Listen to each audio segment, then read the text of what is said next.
in the south. I come from Sicily, here in the East Coast, in front of the sea.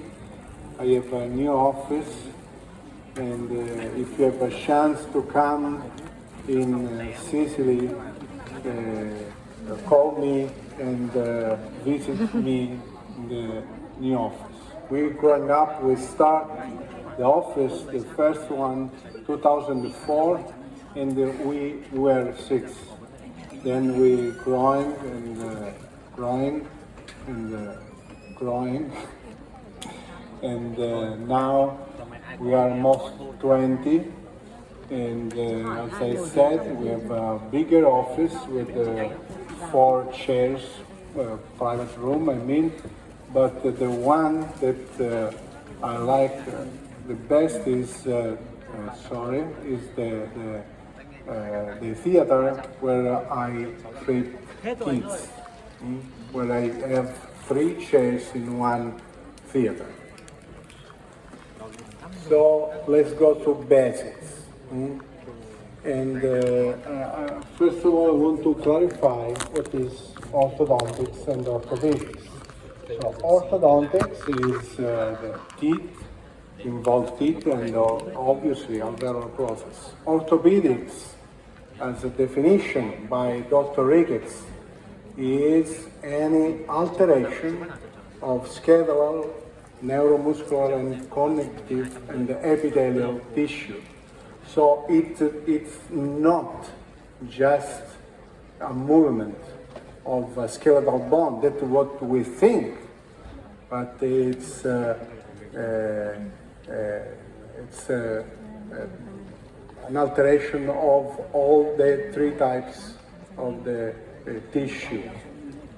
And we know the natural, that is during the growth, the induced, that is when we perform a treatment in a growing child, and the surgical one.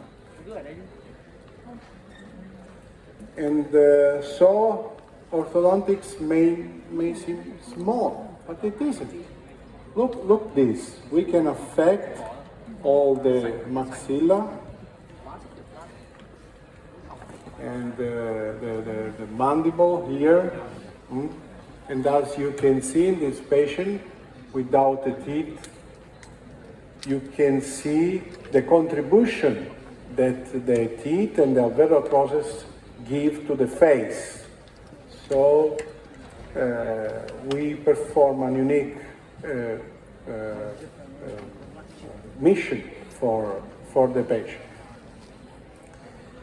And to me, the answers for the orthodontic needs are in the bioabrasive science that was invented by Ricketts back in the 50s. And the bioabrasive science is not a specific technique. It's a combination of various modalities used in a logical sequence. Everybody uses liners or brackets and wires, that is edgewise technique. And so the concern is not with the type of the bracket or the aligner employed, but how it is be used, where it is applied, or what is to precede it, and the differences in the objective deemed possible. So in orthodontics, dealing with biological variation, there are few laws that can be applied. The bioabrasive approach is characterized by the application of the principles. A principle is general truth that is most often trustworthy, but not without accent. And back in the 60s, Dr. Ricketts listed the 30 principles. And we'll cover just a few in this short lecture. But the most important is the principles number 1. It's to love your patient, follow the truth, and maintain the peace. Just if you love your patient, you can do the truly best for the patient. When we go to the office, we are very happy to go to see patients. We love kids and we love our patients. This is the first principle. The second is determine the components of the malocclusion. And this is a composite that means that it's not just one patient, but is 40 patients, and that in class 1 at age of 8. And if we compare with these 34 patients at the same age, class 2 high convexity, we can see and we can underline the components of the malocclusion by the superimposition of these two composites. So, first of all, the posterior cranial base is longer in class 2. Doesn't work. Okay? The anterior cranial base is longer. So it means that maxilla is forward and the mandible is backward, because it's a component. The chin is backward in class 2, about 2 degrees, and it's incredible. My mandible, it's longer and bended backward in class 2. It's a compensation. But the main difference is the upper jaw position. The upper incisors are more protruded in class 2, lower incisors are more retruded, so we have a large overjet, and the lower molars are more distal in class 2. And we recently added 2 other components that Rickert described, but he never listed, but Sato emphasized in the last 30 years that the upper molars are less erupted in class 2, and the lower molars are more erupted in class 2. So this is from Sato, and you can see that this is the normal growth that he called class 1. I call normal growth. And you can see that here there are no development of the occlusal plane. There are no enough eruption on the upper molars. And so, according to Sato, this is one of the causes of the rotation of the mandible, downward and backward. On the opposite, we have an over eruption of the upper molars in class 3. And so we have an anterior rotation on the mandible and a flat occlusal plane in class 3 and a steepened occlusal plane in class 2. But to me, this is a component that we call the occlusal plane.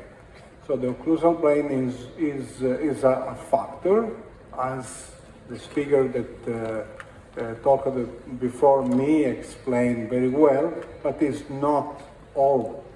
So obviously,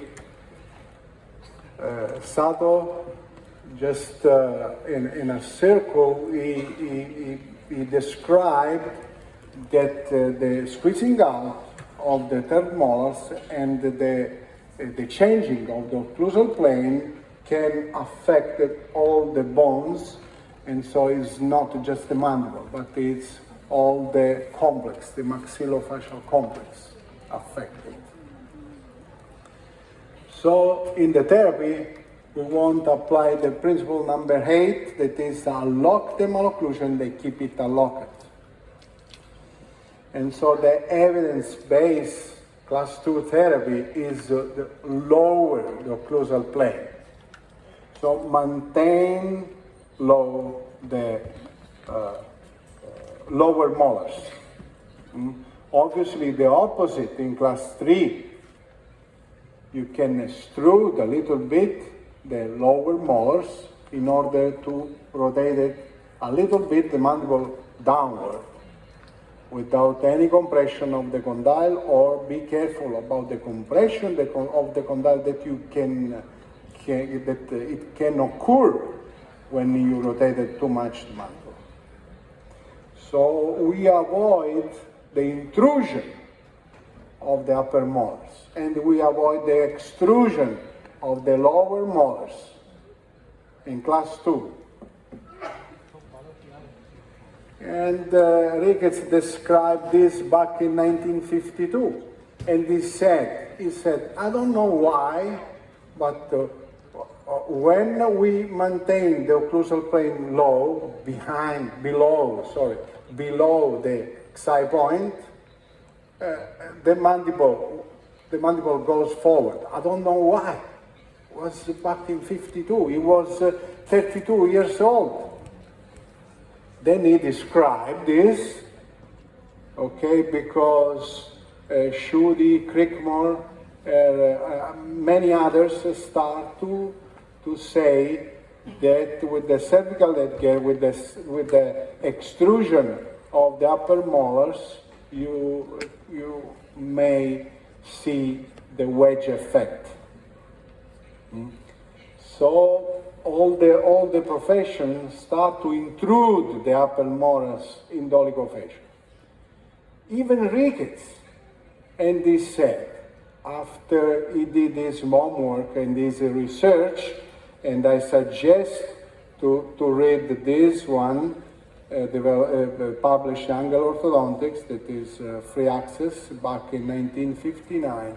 He said, I don't know if I was the first that I start to use the high pull headgear, but I know that I'm the first one that I stopped to use, because when you intrude the upper molars, you will compress the condyle. And you can affect the occlusal plane. And so you will cause a posterior rotation of the mandible that is not recommended in class 2. So there are many articles that support this theory,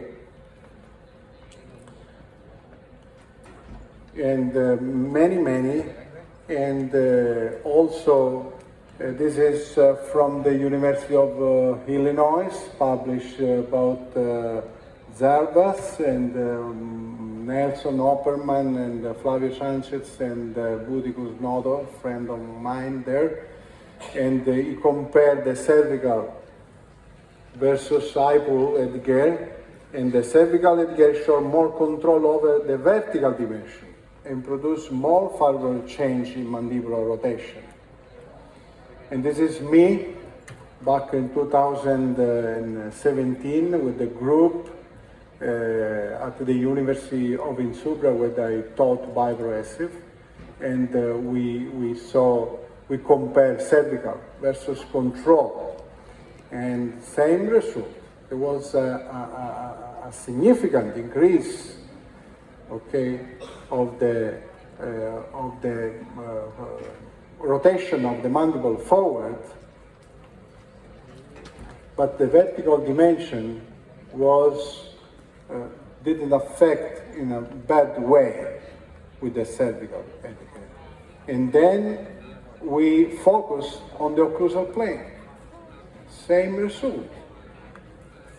The uppermost showed extrusion to the palatal plane. There was a significant forward rotation of the mandible. The vertical dimension was not significantly modified. And then we compare the effect of the cervical headgear plus the utility arches versus the control, and the cervical headgear treated alone, treated just with the cervical headgear. And we saw, that the treatment with the cervical edge and utility arch is more effective in the control of occlusal plane. But the only reason, because we use the utility arch on the lower, is just to intrude the lower incisors and prevent the anterior interferences.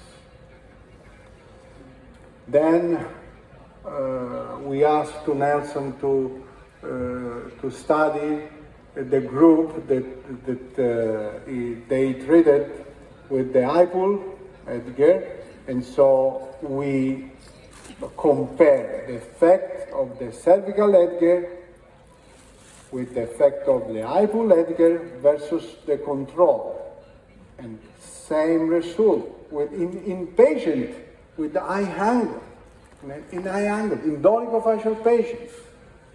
And the cervical Edgar seems to be preferred in the correction of maxillary protrusion, molar relationship, and increased anterofacial area without any rotation.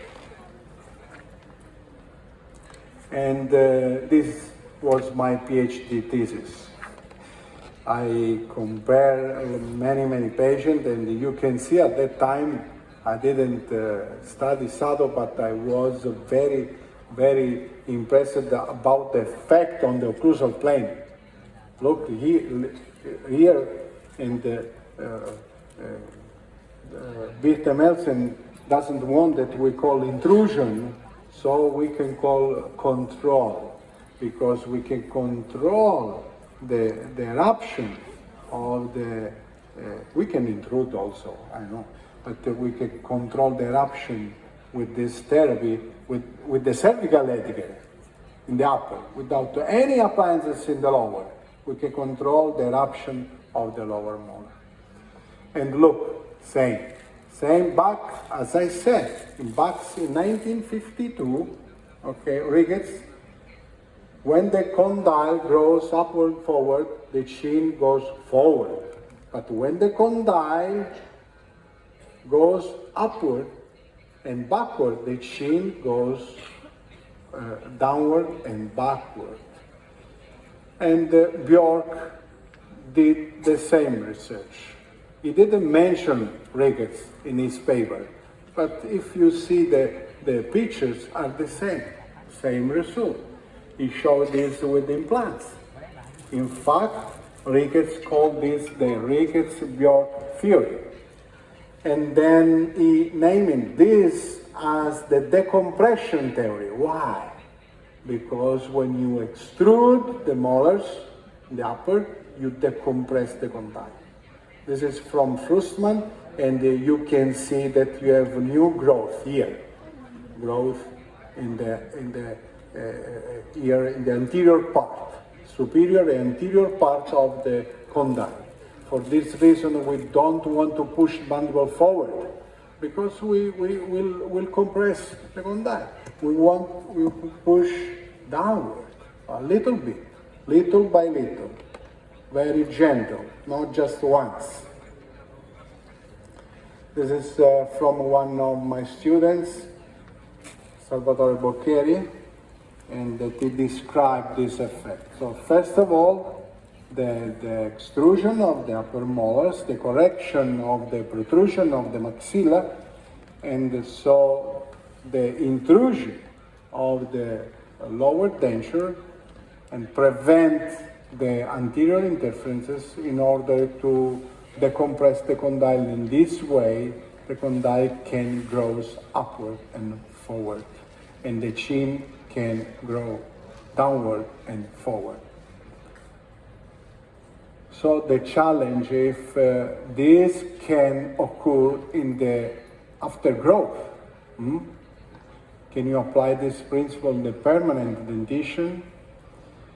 So first of all, in the growing patient, you push backward, downward the maxilla, lower the occlusal plane, promote the vertical growth of the ramus, and so the mandible can adapt forward. Don't push the mandible forward, but just let the mandible can come forward. and obviously it's easy in the brachyfacial pattern, but it's not very easy in the dolichofacial pattern. Another principle number 22, proceeded in stages. Major objectives must be solved first. In this way, the secondary objectives will become easier. Therefore, the staging process is more biological than a fixed tie-up with the straight wire. What is the staging matrix?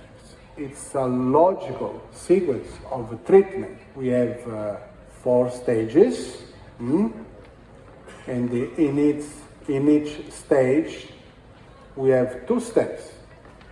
So we start the treatment how you want, then we carry out the treatment, then we correct the intra-arch discrepancy, the inter-arch discrepancy with the segmented and the sectioned mechanics, and then we reconnect everything with the proximalization arch, integration and torque, and then we finish the treatment. So this is a sequence, logical sequence, not wires. So we standardize the objective, we standardize the treatment in order to individualize the best treatment, the best approach for each patient. And so the 3 key concepts in today's world are individualization, prevention, and simplicity. And individualization is the ability to adapt to the needs or special circumstances of an individual or the basic difference between individuals. Prevention is the action of stopping something from happening or arising. This is one of the key concepts in today's healthcare. Simplicity is a thing that is plain, natural, or easy to understand. Technology and information overload demands this today. Simplicity is the ultimate sophistication and therefore difficult to achieve. Simplicity requires system. Keep things simple through system. And it's different, totally different from simplicistic, making something complicated seem simple by ignoring important parts of it. So I suggest to avoid the simplistic approach. Avoid people that say, use this bracket, use this magic wires, or aligners, or everything, or appliances, because it's not an affair of bracket or lines. As I said, you must understand the principle behind the approach that you want to use. This is simplistic. You remember this? Everybody does this. This is simple. Give this to a kid. My daughter that is there is 5, is very smart with the iPhone, without any instruction. Also my son. Okay, today is a busy day. We have a lot of patients, and we want to be on time for the dinner that I have tonight with my family, with Dr. Wang and Dr. Lin. Okay, let's start. Anna, come on. So she's a deep bite class 2, let's say class 2 division 2. She hasn't a discrepancy, she hasn't crowding, she has a lot of space. She is pretty much symmetrical, as you can say, sorry. And you can see the brachyfacial pattern. You can see the deep bite here, okay, due to the extrusion of the incisors and the brachyfacial pattern, the occlusal plane that is very close to the excite point or X point, and the mandible is square, the face is square. So to me, this is an easy case, and I'll show you why. And the patient complained just a gummy smile, the misalignment of the upper front teeth. But she's, as I said, class 2 division 2 deep bite, maxillofacial with the brachy tendency, and the lower arch retrusion, the lower facial 8 reduction. So in green, you can see our long-range forecast.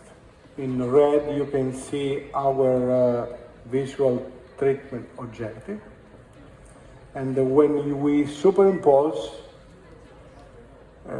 you can see the mechanics. So we don't want to distalize the upper arch. We want to mesialize the lower arch, as you can see here.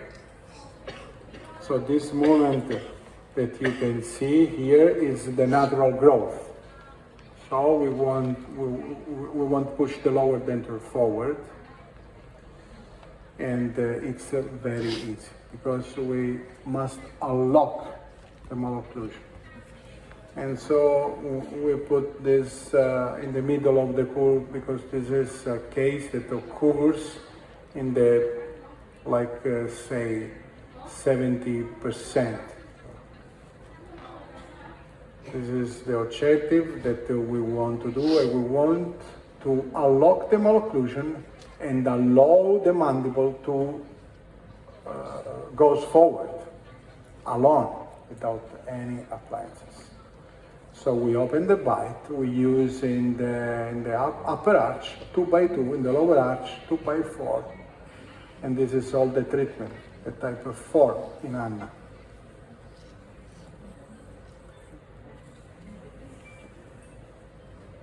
And then we align with a straight wire, and this is when we finish.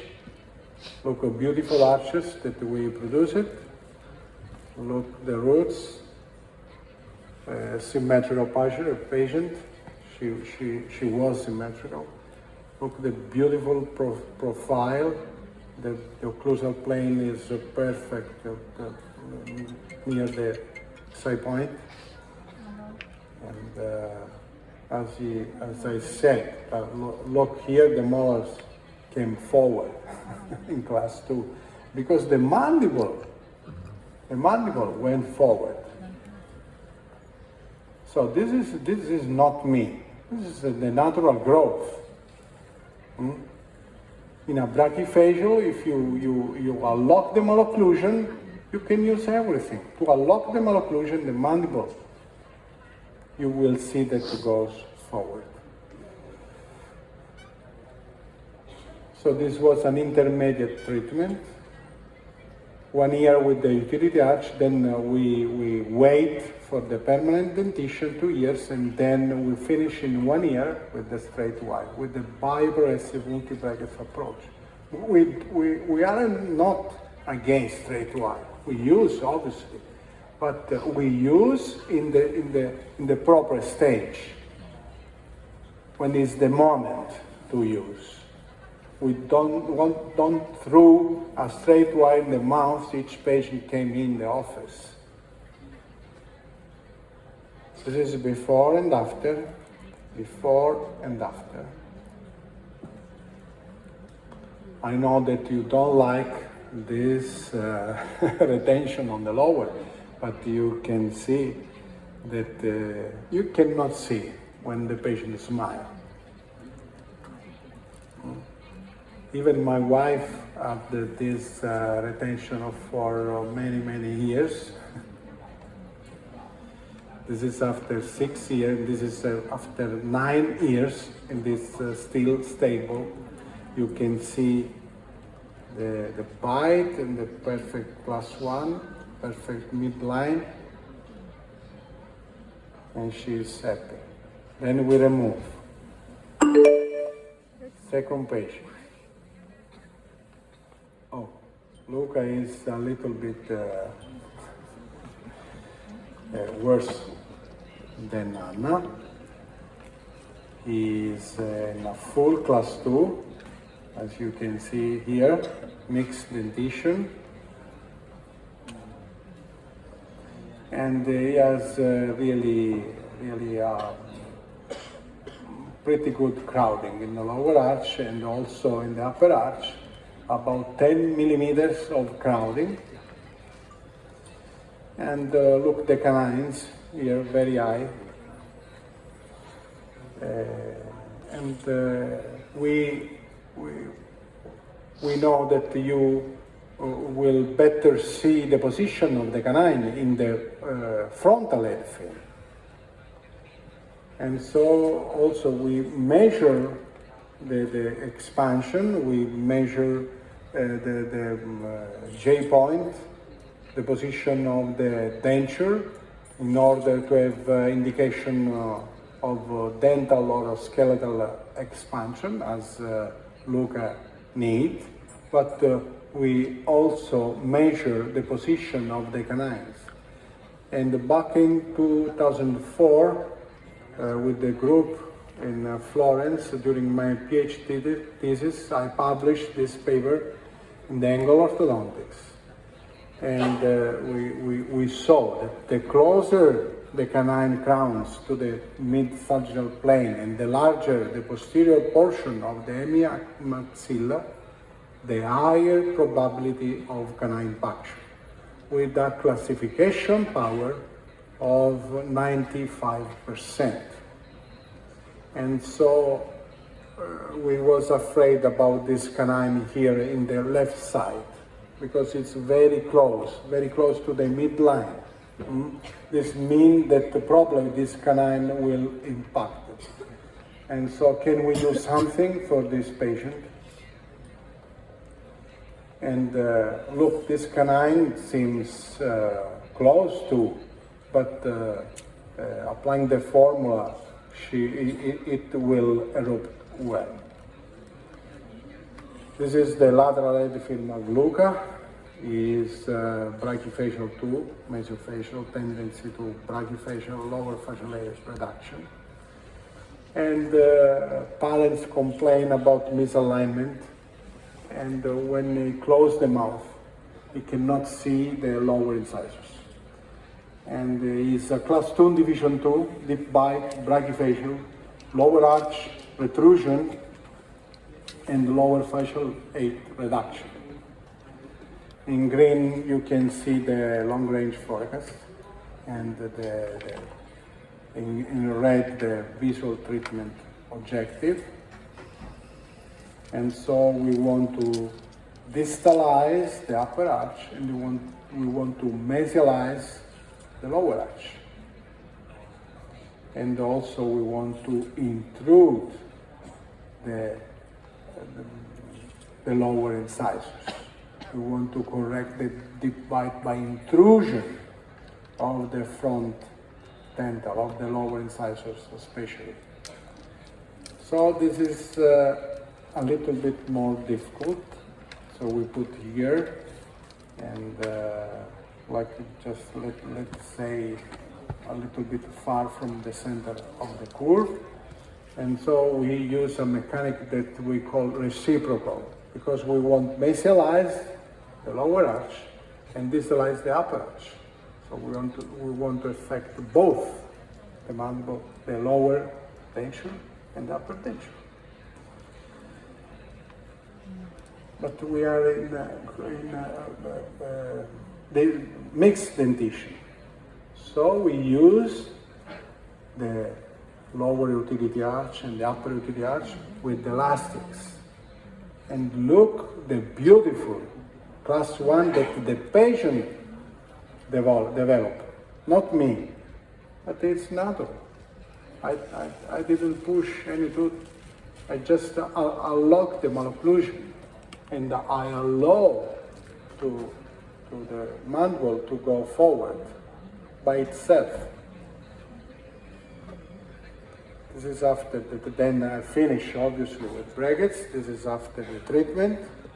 Look the bite, beautiful bite, beautiful smile, and he will growth. He still growth. Perfect symmetry of the face, of the denture, and still brachyfacial, as you can see here. 94 of the facial axis, the mandible is pretty square, and the lower facial height is reduced. We don't want to change the pattern. We don't want that a brachyfacial become a mesofacial, or a dolichofacial become a mesofacial. Absolutely not. This is characteristic. The characteristic is brachyfacial, and the is stay brachyfacial with the is denture, without any alteration of is scleral pattern. It's like the eyes. We don't want to change the color of the eyes of our patient. Look the mandible. Look the mandible that went forward about 2 degrees. This is not me, this is the growth. This is not my treatment. I permit to the nature to do this. I affect a little bit the maxilla due to the torque that I gave to the upper incisors. Look that I didn't distalize really, but I prevent the mesothelialization of the growth, the curve during the growth. And look, I distalize a little bit due to the crowding of the patient. So I distalize a little bit and then move a little bit forward the lower denture. Only if you superimpose, you can see what really happened in your patient.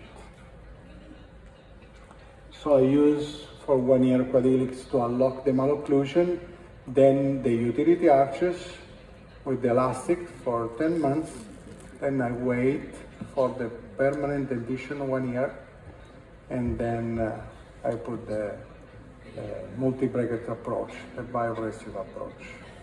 This is before and after. This is before and after. Look, beautiful arch that the patient developed.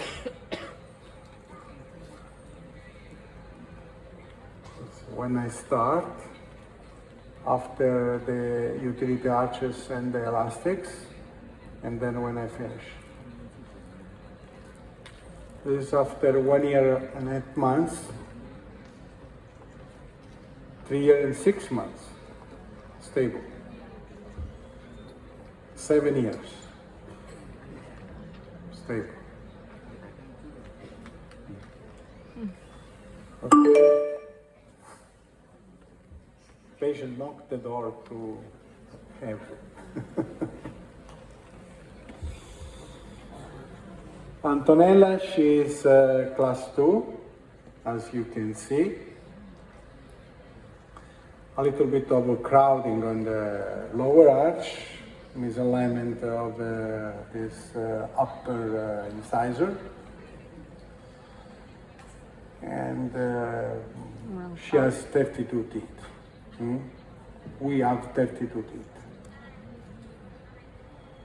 Okay, we don't want to extract the wisdom teeth in all the patients. Some patients have space for third molars.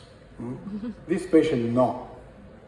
So we recommend to remove the third molars.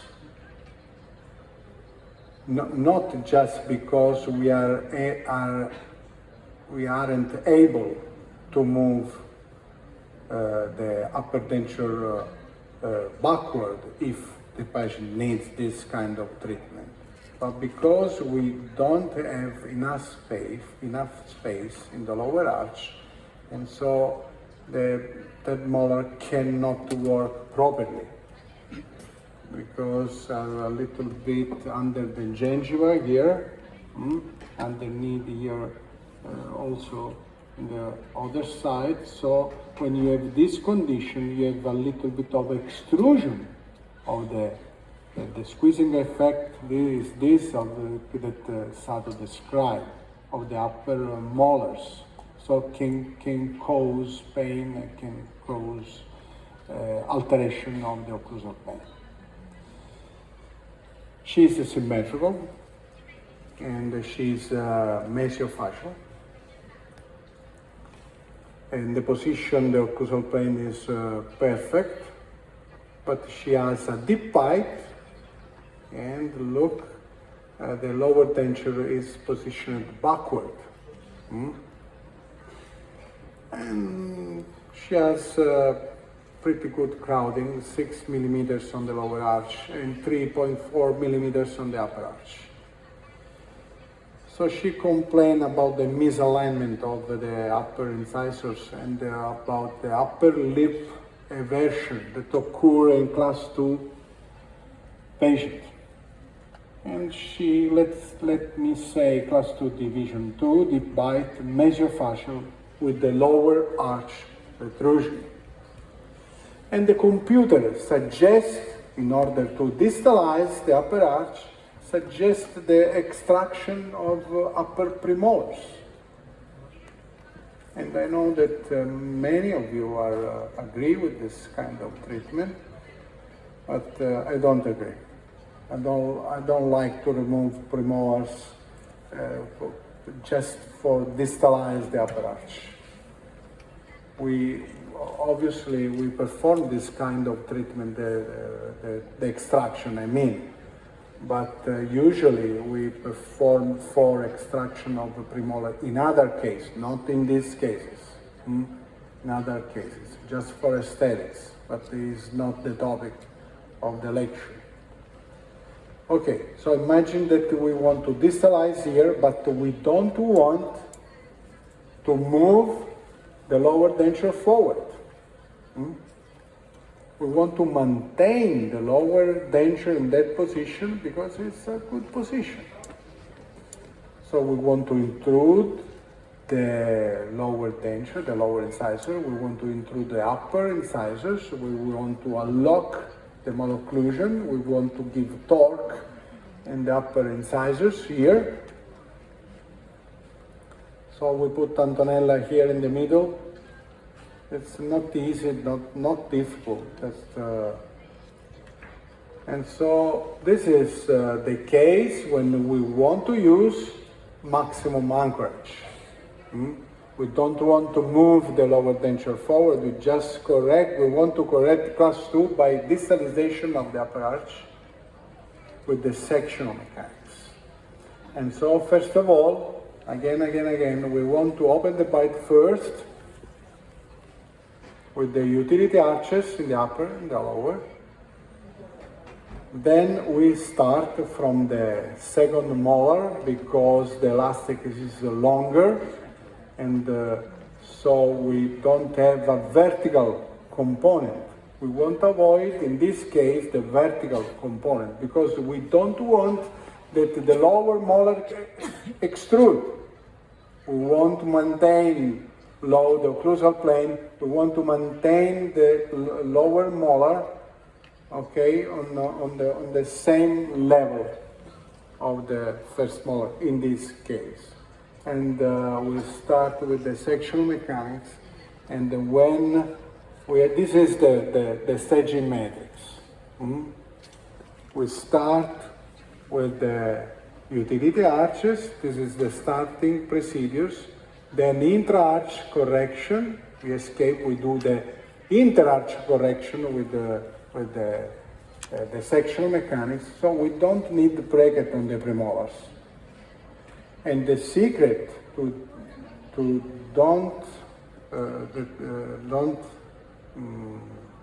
attach the bracket during saving chair time during your job in the clinic is to don't put the bracket on the premolars if you don't achieve a beautiful class 1.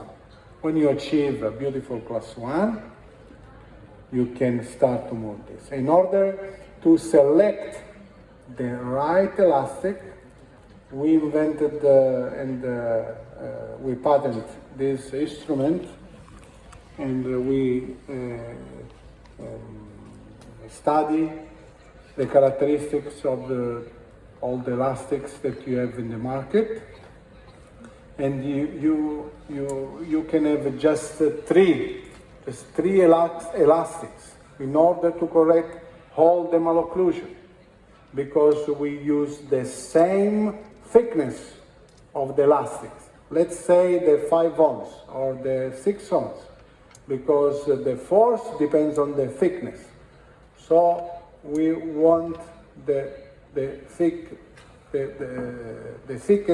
thickest elastics, and so we use this, and we use the 360 that we call number 3, the 1/4 that we call number 4, and the 5/16 that we call number 5. And when you measure the distance, when you apply the elastics, so in this case it's from the lower second molar to the canine, you will use the instrument recommend to use the number 4. It's very easy. Okay, if you have a shorter distance, you can use the number 3. If you are longer distance, you can use number 5. And in these 3 elastics, you have everything. And we publish. If you want, I can send to you the article where there is the background and the rationale of this research. Sorry.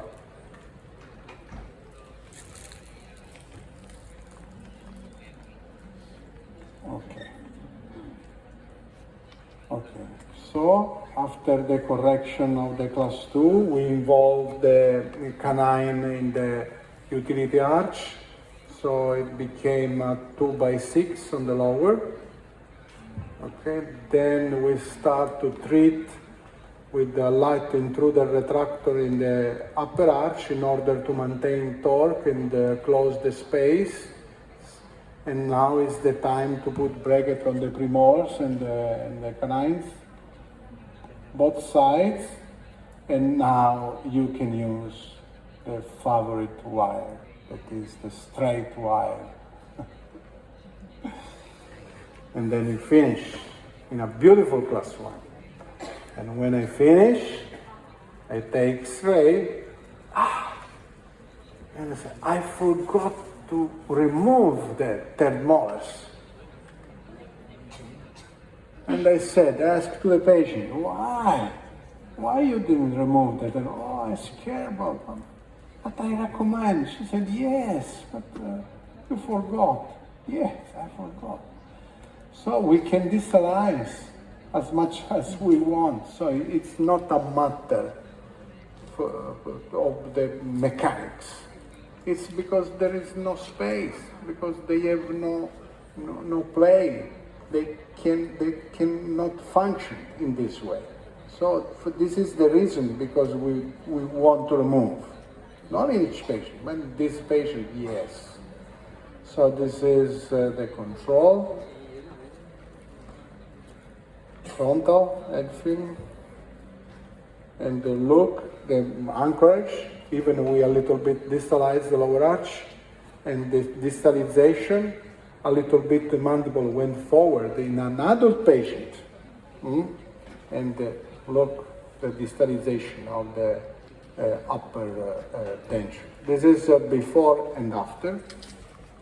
Before and after, from class 2 to a beautiful class 1, with all the contacts described by Ricketts. Beautiful arches, upper and lower. And this is after 2 years. It's stable. A little bit of crowding here. Let's say crowding. This is after 9 years and 5 months when we remove the lower retainer.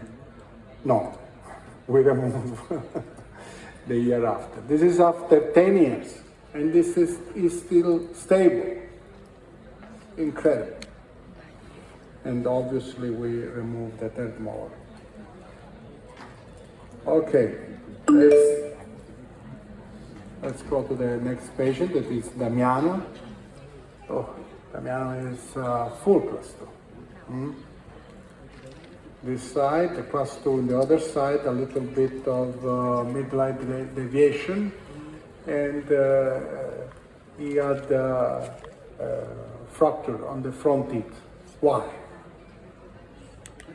Because he is a class 2. Because he has a big overjet. So if you don't want to treat kids in class 2 at the age of 6, at the age of 5, that is when we recommend, because you want to wait for the spurt, for the peak of the curve. So you want to wait for the puberty in order to push the mandible forward. Okay. Take care about this kid and think that if you treat this patient before the eruption of the upper incisors, you will prevent and you reduce the risk. It's published in the literature. You read about 40% of fracture or lose the upper front teeth. They concluded, the authors of this paper, they concluded they no other advantage in this treatment, nearly treatment in class 2, just the prevention of the fracture of the upper front teeth. We aren't agreed with this sentence, but we say, okay, but to me, it's incredible treatment that you can perform to your patient if you love your patient, if it's your kids. Said, I have a chance to prevent the fracture of the upper incisors. And you say to the parents said, let's go, doctor, treat my kids. Are you agree? It works in this way. I do the questions and you do the answer. So, are you agree? Yes. I will answer for you. I'm joking, guys. So, Damiano has not crowding on the lower arch, a little bit of misalignment in the upper arch. They already removed the wisdom teeth, and he's a little bit asymmetrical. And we still perform the frontal head film. Now we have deconbeam, but we still perform this analysis. And the mandible is square. This is not easy patient, because the mandible is square, it seems brachyfacial, but it's a little bit rotated backward, little bit, 82. And the occlusal plane is a little bit above the exi point. But look the deep bite, and look the retrusion of the lower arch. So he complained the misalignment and the condition of the upper frontal teeth. He is a class 2 deep bite, messiofacial lower arch retrusion, lower facial reduction, and he has an asymmetric mandible. And so we want to open the bite and achieve a beautiful overjet and overbite and beautiful class 1 this patient. So we want a little bit mesialize the lower arch and distalize the upper arch. And so we put here in the middle of the curve Damiano, and again we call this treatment reciprocal treatment in order to correct the class 2.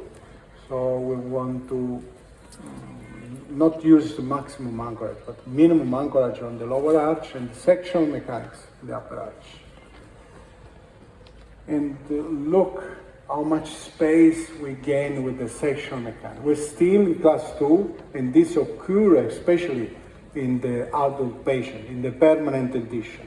It doesn't occur in the growing patient. They develop a beautiful class 1 without any appliances in the premolar. But look, the activation that we performed in the section, and look the space that we gain, the rotation of the premolars that seems to go backward with any other appliances. And when we achieve a beautiful class 3 in both sides, I will do this that I described here, because it's easier to understand. So we want to activate it, the section here. We want to activate it here, the section, straight the section. And sometimes the space is just close to the canine. So we can move to a straight section, close the space, and reach a beautiful class 1. And then control the upper incisors. Then we want to intrude the lower canines, align the premolars, and use a straight wire. And this is the sequence, a staging metric sequence that we usually perform in class 2. This is when we finish with the beautiful class 1 in both sides. Midline is perfect. Control of the roots are perfect with gentle force. We use just a 16 by 16 Elgiroy blue, no other wires. No other wires. It's still asymmetric, a little bit here, as you can see. But good position of the incisors.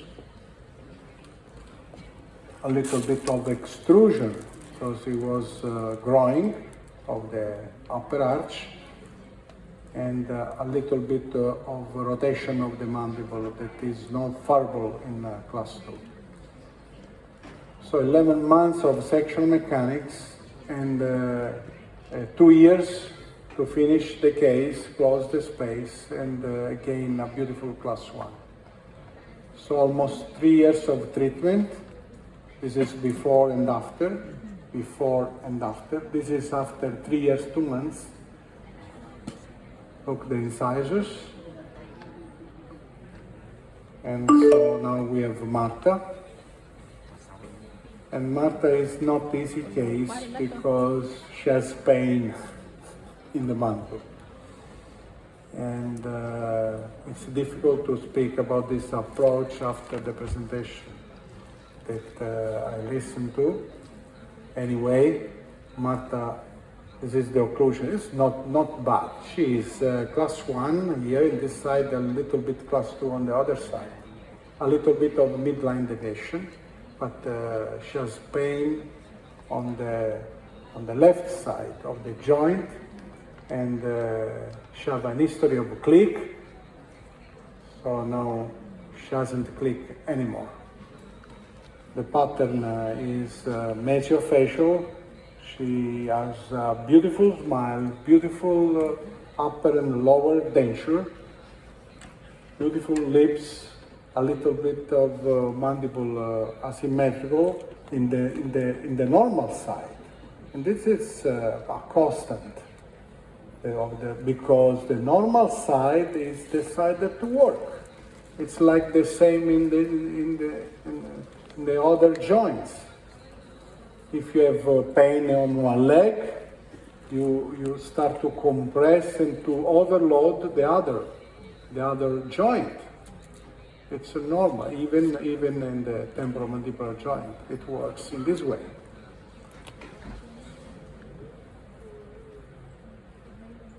Okay, so now we use the cone beam. At that time we used the tomography. It is very useful for us in order to describe this condition of compression of the condyle on the right side and the compression and the distalization of the condyle on the other side. And if you take the X-rays with the mouth open, you can see that in the left side, where there is the clip, the condyle cannot reach the eminence. So it means that the mandible is locked on one side and deviated on that side.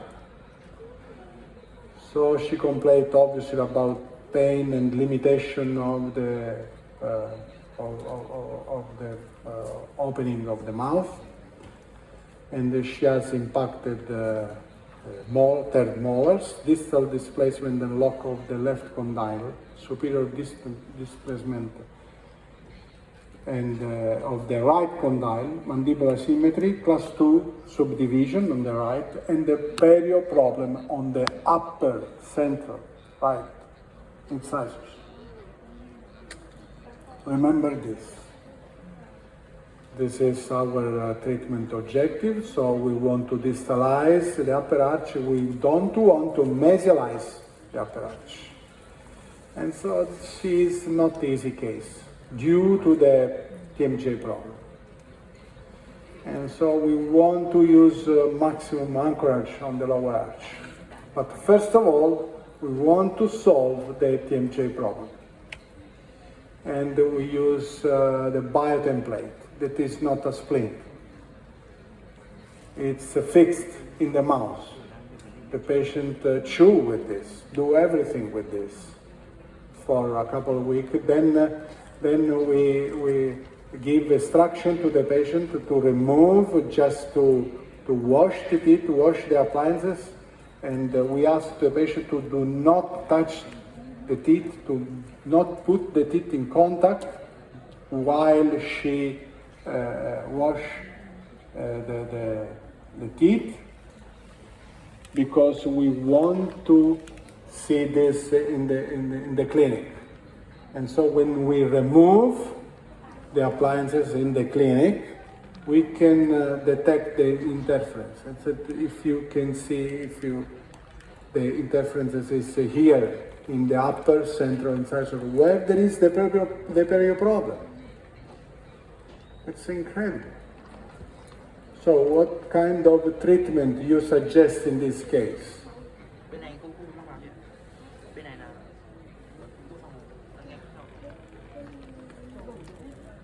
You can send to the psychologist. You can trim the upper incisors.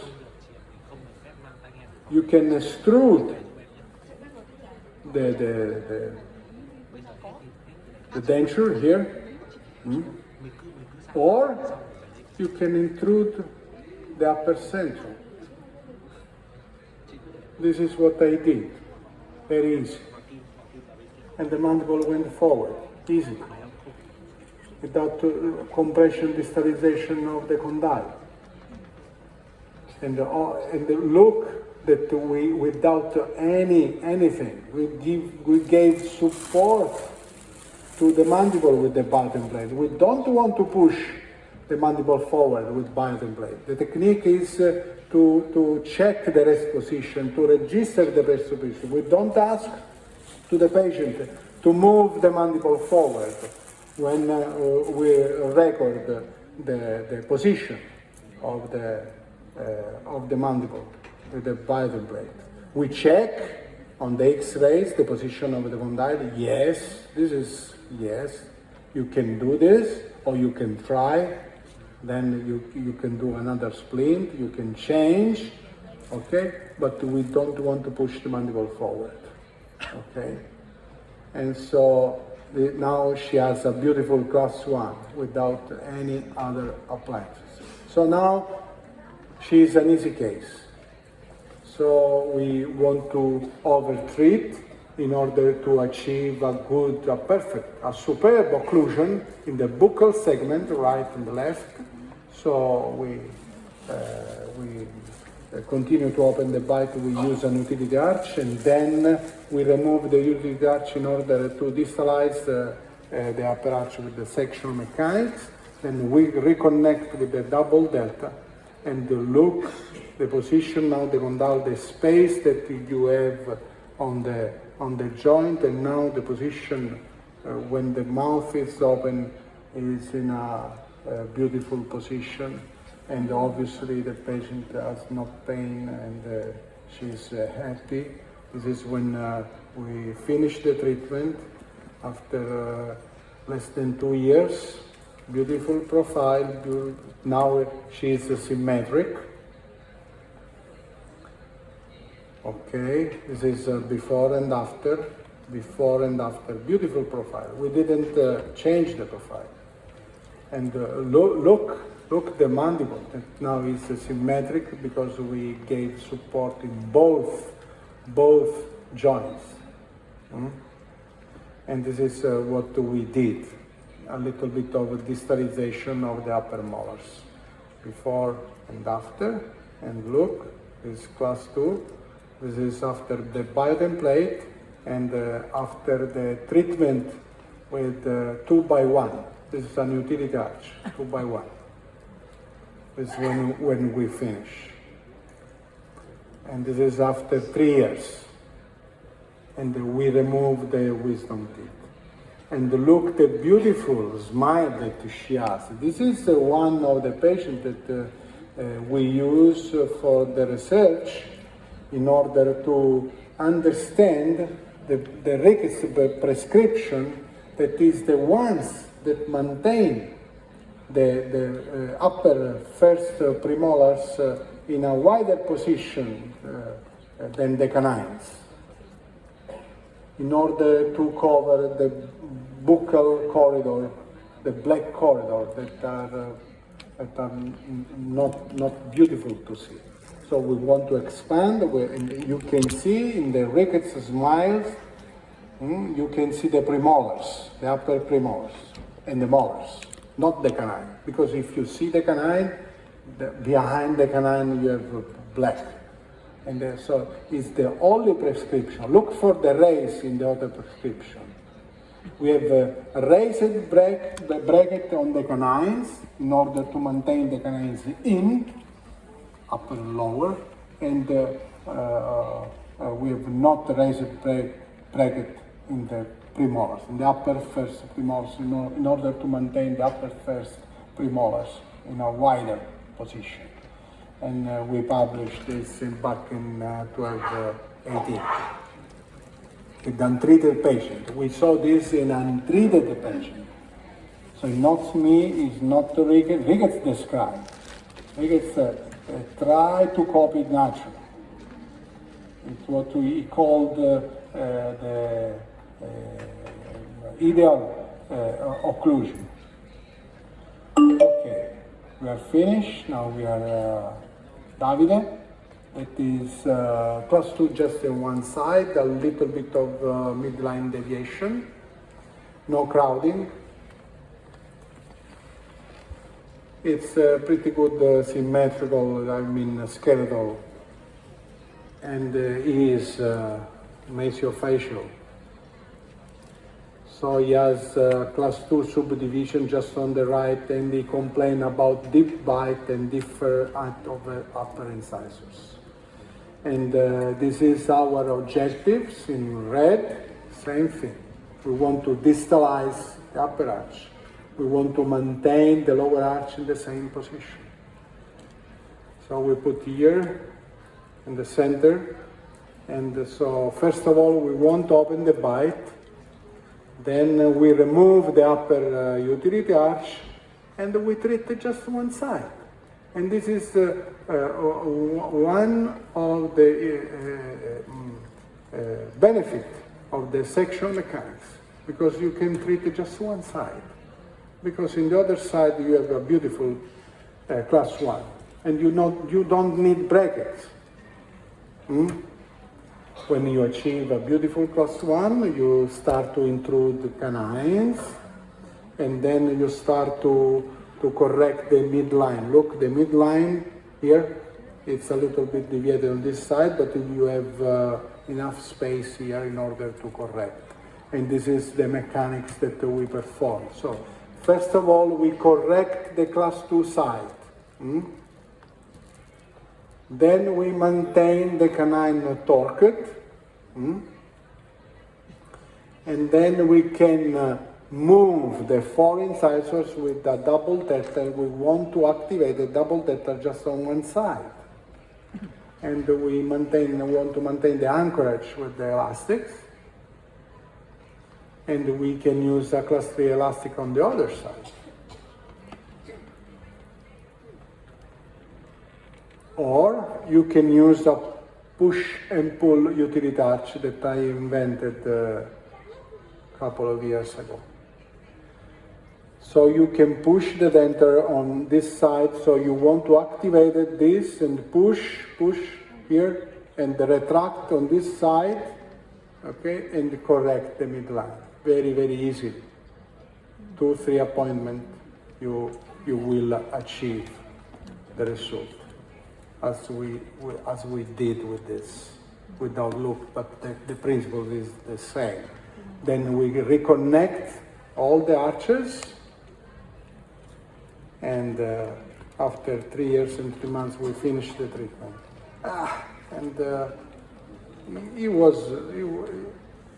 He isn't the best patient that I had, but when I achieve a class 1 I said, okay, I want to remove the appliances. I'm not very proud of this treatment, but stop this treatment. And David said, yes, doctor, I don't want to see you anymore. I said, me too. I'm joking. Obviously, I'm joking. Okay, so we take records, we remove the appliances. Beautiful frontal perspection. And look, the extrusion that we had, and a little bit of mandible rotation downward and backward that is not favorable in the class 2 patient. And this is one of the reasons because I want to present this case, because I explain with this the extrusion of the lower arch. So I had a problem of anchorage, of maintain the occlusal plane low in the lower arch that can occur. So be careful and monitor the patient. And I'm not saying that it's patient fault, it's my fault. So, but you must to check. You must to check and superimpose during the treatment in order to see what's going on. It's normal. It's obviously the patient doesn't die, but you must check for this. Okay. This is before and after. Hook the midline, beautiful class 1. This is after, then we became friends when I removed the appliances. After 3 years and 6 months, after 4 years and 5 months, after 5 years and 8 months, then said, okay, now I don't want to come anymore. Remove the retainer. And look the canines, and now it's in a better position that when I start the treatment, that it's incredible. And so I used to say that I don't finish the patient, it's the nature that finish the patient. Okay, now we have Alessandro. Alessandro is the first patient that I treat with the saddle mechanics, so I'm not very good with the saddle mechanics, and because I changed also. In fact, when I teach saddle mechanics, I teach saddle my way, because I use the MU, the multi-device arch wire, in a different way that Sado do, that I think that is the Ricketts way. And for this reason I call Sado my way. My way was the best, the preferred song sing by Ricketts. He was a very good singer and he used to sing my way. Okay, this I'm the third orthodontist of Alessandro. And the last one, trimmed, in order to close the bite, he trimmed the molars, the cusp of the molars. Crazy. And he can close it just on the second molar. This is look, I removed the appliances, obviously, and look, it's easy. Even my son, Alessandro, can understand that you must to intrude this in order to close the bite. Very, very easy. But it's asymmetrical because he hasn't to support on the right side, because he has a compression of the condyle, the right side.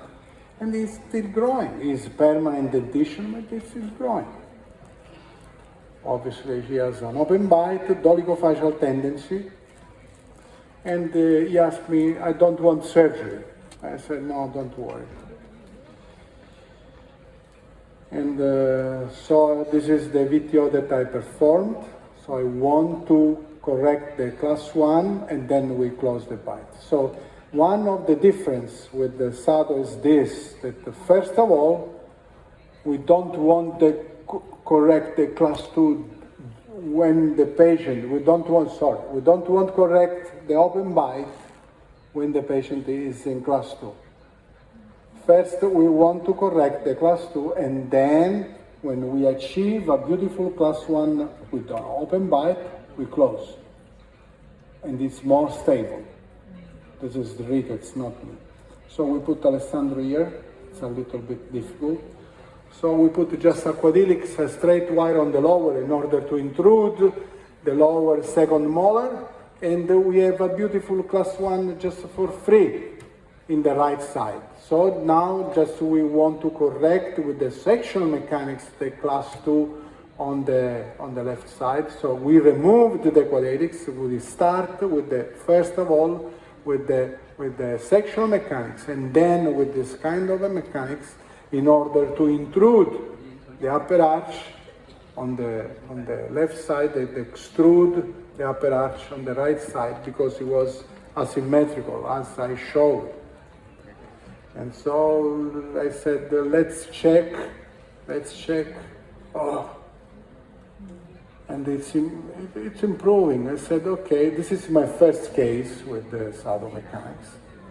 I said, okay, it can work. Dr. Garcia taught to me before I met Sado 10 years ago.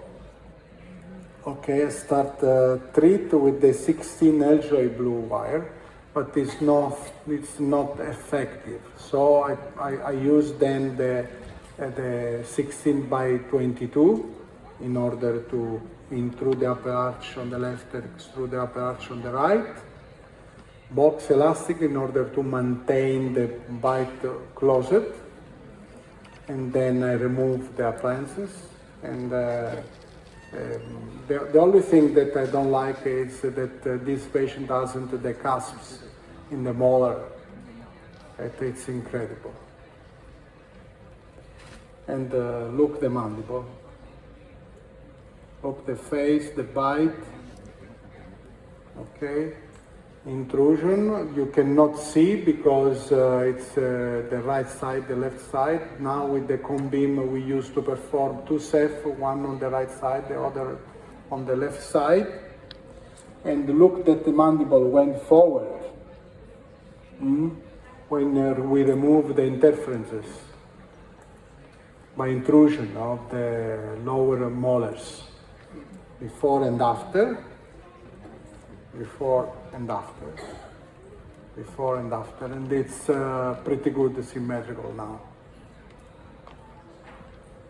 It's 1 year, 6 months later, 2 years, 9 months later, and it's still stable. And he's very clever. He's very, very good guy. Very, very clever.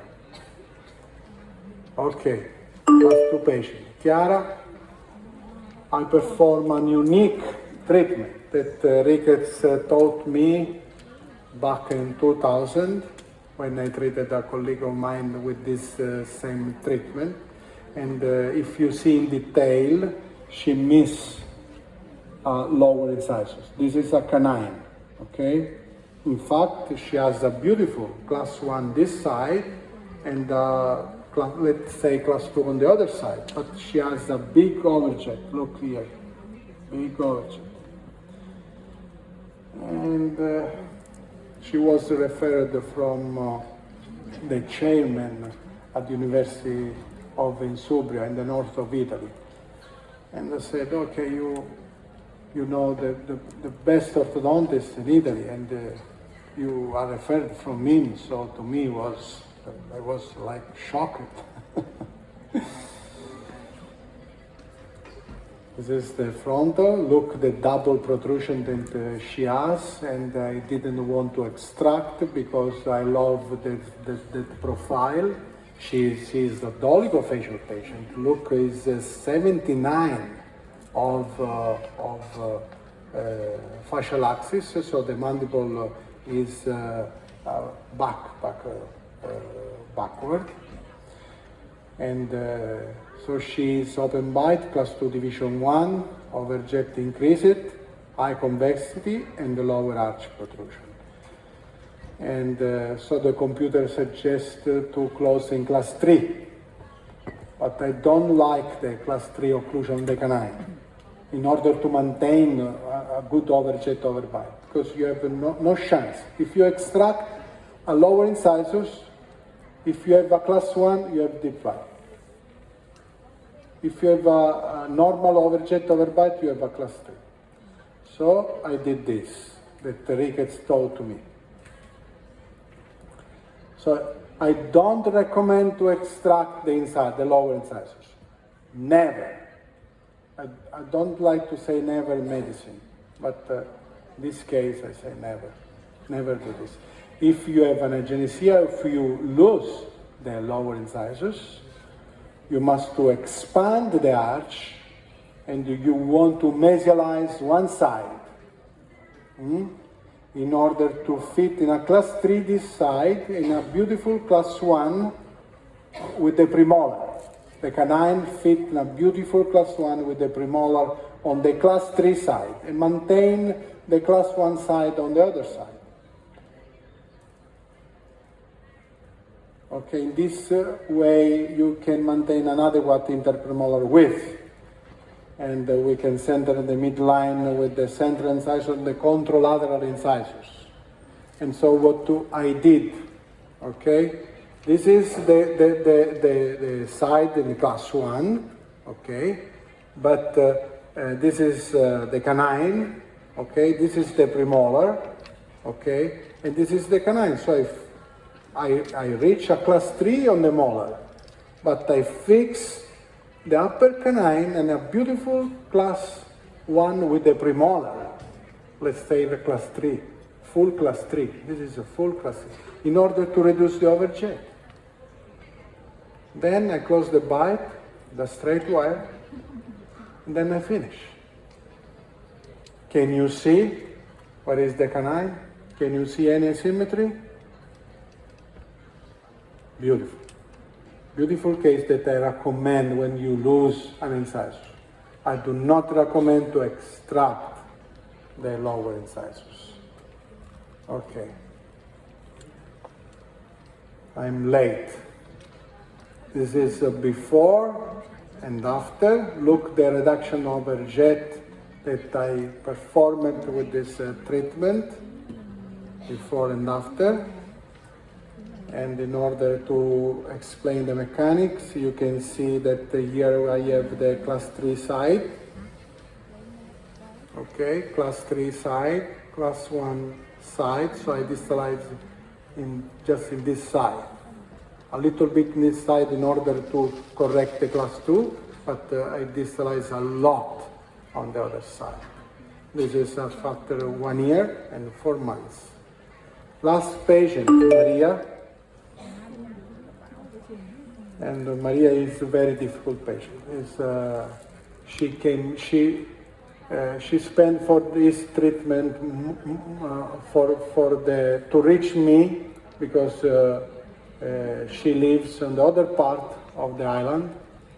So to reach my office, she spent the same money of the money that they gave to me to treat her. And when she came, she had pain on the joint. And it's incredible that she was already treated by another orthodontist. And here you can see the aligner here, the retainer, sorry. And you can see the compression of the condyle, the distalization of both condyles. And when you trace the mandible, you can see the asymmetry that Maria has. It's an incredible asymmetric patient. And look, the midline is off about 2 teeth. It's incredible. Also the midline of the upper central. She is very, very asymmetrical. But she asked no surgery. Please, no surgery. I don't want. I know that you can help me. This is the overjet, the overbite. Look. Don't look at the numbers. Look, the X-ray was incredible overjet. And when I perform my analysis, I use the divine proportion. And they said, look, Maria, I can do not just the surgery, because it's not surgery, it's genioplasty, I call. Because the lower fascia is too high. I have not a chance to reduce the lower fascia. So I say, okay, let's start the treatment and we'll see. I said, okay, well, I want to treat with the genioplasty at the end of the treatment. And maybe you don't notice, but he has a follicular cyst that was removed, impacted the third molars, upper distal displacement on both joints, maxillary symmetry, mandibular symmetry, class 2 on the right, full class 2 on the left, and open bite.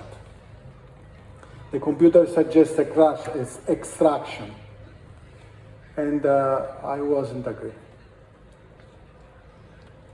And this is one of the cases that I perform a unique treatment. In fact, I remove just one premolar due to the asymmetry on the lower arch.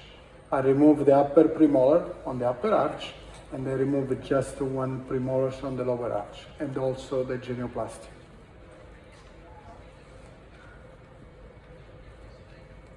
So it's a very difficult case.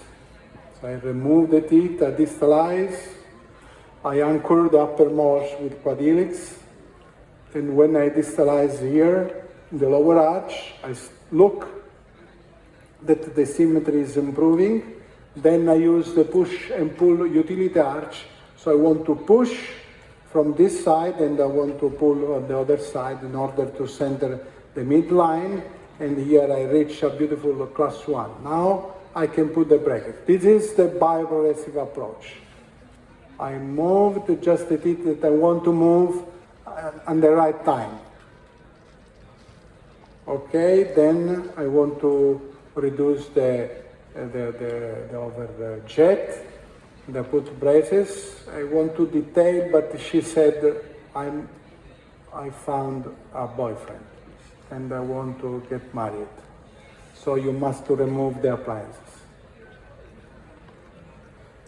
I said, Maria, no, we must do the genioplasty. So no, after. I don't want to do this. I don't want to do surgery. So I said, okay, give me a chance to take the X-rays and I want to know what's going on. And incredible. It was incredible that the mandible went forward and the divine proportion now are pretty much closer to the ideal. Incredible, without any surgery. So I superimpose the treatment designed with the genioplasty to the result of the treatment without surgery, and are pretty much, look, pretty much closer. And now she's symmetric. This is when she said that she wants to finish. Before and after, incredible. Before and after, incredible result. And look the mandible, now it seems symmetric. The denture is symmetric. And if this is a speculation, there is something change on the mandible. I don't know what is going on, but with the cone beam you can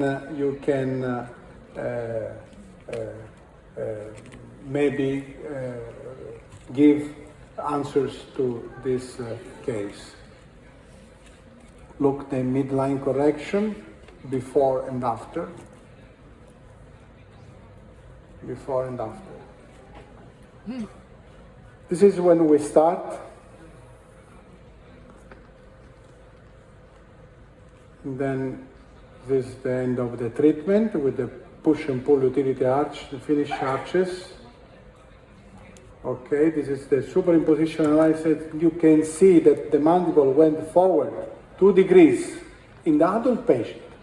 So my challenge is, if it's possible in the growing patient, it's possible in the with the obviously reduced chance in the adult patient, in permanent dentition. This is after 1 year and 4 months, 6 years, 9 months, and this is stable. It's still stable. Still stable. Okay, I finish. And but there is another patient that is knocked the door. Wait.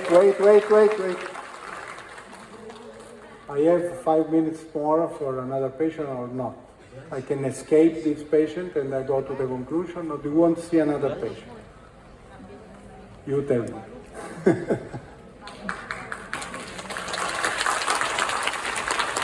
The one? 5 minutes? Okay. Thank you very much, and sorry for my dear. This is what I call a demon case. Demon. When I was a master degree at university, demon was magic. You know, you look case like this with the canine here, put the demon brackets and everything will adjust with the magic wires by them, and everybody will, wow. So this is a very, very old case. And Monica is dolichofacial, double protruded, severe crowding, high convexity, dolichofacial, class 2. And I decided at that time to treat there without extraction, but with the expansion. I want to expand the upper arch, I want to expand the lower arch in order to reach a beautiful class 1 both sides. So I put here, Monica, this room, and I expand with the quadrilates. Slow palatal expansion. So this is without wires. I expand and I reach beautiful class 3 on this side, beautiful class 1 the molar, and class 2, still class 2 on the other side. I put a B-helix on the lower, and then I treated there with the sectional mechanics, utility arch, double delta arches, and I finish after a couple of years, and you look that I changed the arch form, okay? So I'm agreeing with them when he said that he changed arch form. Yes, 100%. But if you want to expand, it's better to expand from inside. It's easier to expand from inside than to expand from outside. This is when we finish. We didn't affect the pattern. She's still dolichofacial patient, and she seemed pretty much closer with the objective that we designed before. This is after 1 year and 6 months, and after 5 years and 2 months. This is before and after, and this is 10 years and 8 months after the treatment. Beautiful. And again. If you see the canine, it isn't in a beautiful class 1. But if you wait the nature, you wait. Now, my partner, you know who is my partner in the office? It's the nature. My partner will finish the case for me. Okay, now I really finish. Wait. Wait.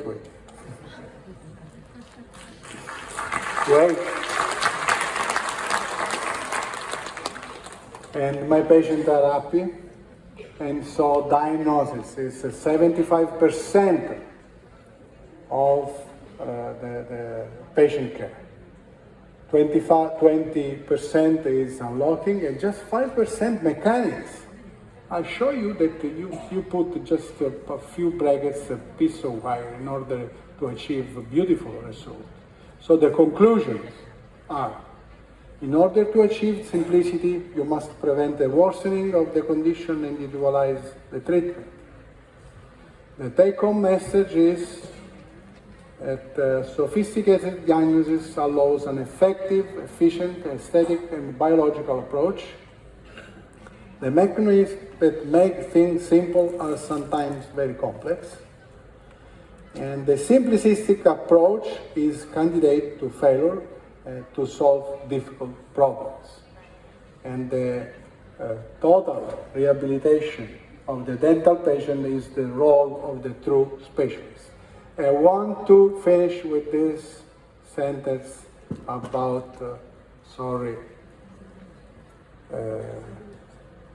about rickets.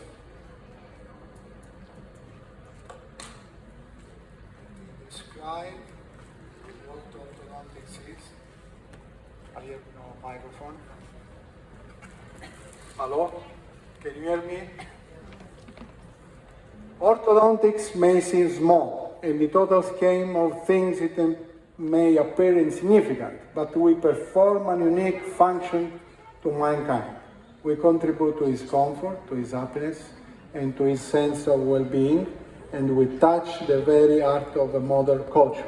Man is a gregarious animal. He clusters together for security, and he groups for stimulation with his fellow, his face, his mouth, his teeth, helping to relate and to communicate with others, and more important, to establish his identity. This in turn leads to happiness, love, and to a sense of accomplishment and purpose. This is the definition of orthodontics by Ricketts. And I want to say thank you to Professor Cabroglio, that is the chairman of the University of Insubra, where I taught bioprogressive, and to Professor Cicciu, that they trust me and they permit me to teach at the university, and this is the chairman at the University of Messina. And I want to dedicate this presentation to my master, Dr. Ricketts, and I want to say thank you to you. Thank you from my family, from Giulia, Elisa, and Alessandro, that they are here, and they came with me. We are together in Along Bay, where we spent a beautiful week here in Vietnam, and we will go through all Vietnam. So we love this country, we love you. Thank you from us.